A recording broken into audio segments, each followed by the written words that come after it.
மூன்றாவது கட்ட தேர்தல் அறிவிப்புகள் வெளியிடுகிறோம். அறிவிப்பு 1.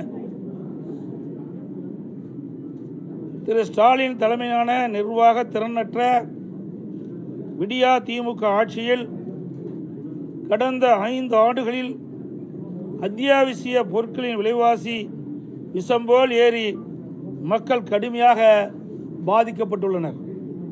அதேபோல் திராவிட முன்னேற்ற கழக ஆட்சி அமைந்த பிறகு சொத்து வரி, வீட்டு வரி, மின் கட்டணம், குடிநீர் வரி போன்ற பல வரிகள் இந்த அரசால் உயர்த்தப்பட்டுள்ளது. இதனால் மக்களின் அன்றாட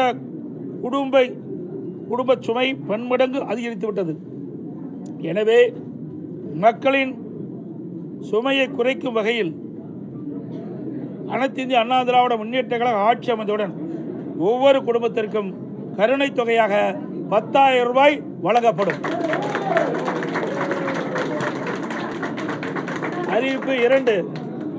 பட்டதாரிகளுக்கு மாதந்தோறும் 2,000 ரூபாயும் +2 வரை படித்து வேலைவாய்ப்பு அலுவலகத்தில் பதிவு செய்துள்ளோருக்கு மாதந்தோறும் 1000 ரூபாய் உதவித்தொகை வழங்கப்படும்.